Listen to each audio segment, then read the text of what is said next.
you have a kid aged from 14 to 17, they might be engaged in sexting at that very moment. Researchers found that teen involvement in sexting ranges from 20% to over 60% in some studies. Sexting is exactly as it sounds. It's the act of sending or receiving sexual texts.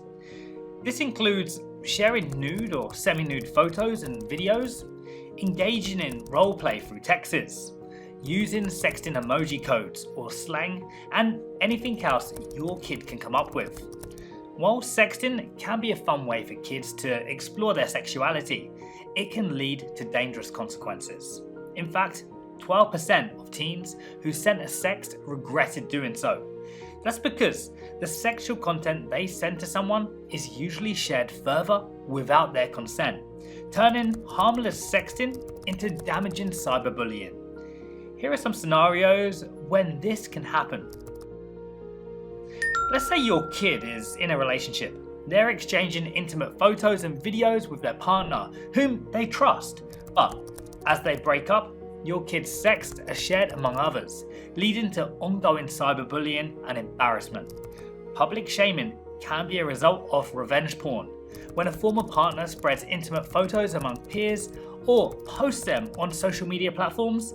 The person in these pictures becomes the subject of ridicule and humiliation, causing social isolation, depression, and even self-harm. Your kid may be popular in school, having lots of friends and admirers. This can make other peers who envy your kid create fake intimate photos and share them online, damaging your kid's reputation and socialization. Kids are easy victims for sextortionists, usually adult men who pose as a potential romantic partner of the same age, and who will blackmail your kids into further sexting or other sexual activity. Otherwise, they'll post the kids' nudes online to share them with their friends and family. This is the most dangerous form of cyberbullying, which can lead to suicide. If you want to learn more about sextortion, check the other videos on our channel. Now, how can you protect your kids from cyberbullying and other dangers associated with sexting? 1.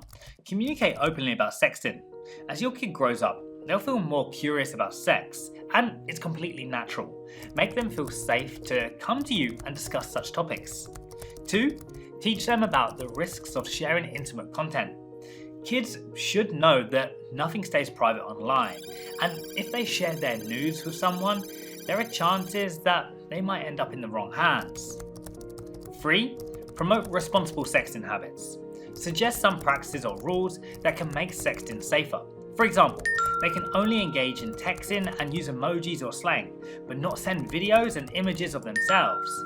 Teach them that it's okay to say no when someone asks for explicit content, and establish any other rules that you consider necessary. 4. Tell about the legal consequences of sexting. It may be hard to admit, but your kid might be the one who shares someone else's intimate photos online. As they do this without a person's consent, they can be charged by legal authorities. 5. Consider using a parental control app. If you want to protect your kids from the negative effects of sexting, a parental control software like mSpy is a way to go. With mSpy, you can check if your kid is involved in sexting and ensure that they don't share intimate content with someone they don't really know. You can even set restricted words related to sexting like sex, porn, nude, nipples, boobs, etc. Don't forget to include slang and acronyms in that list. These could be GYPO, IWSN, LMP, snack, thirsty, and more. You can find even more words in the teen slang category on our blog. When your kid uses these words in chats, you'll get an immediate notification. Follow the link in the description to learn more about mSpy's features. Don't forget to like this video, subscribe, and share it with other parents.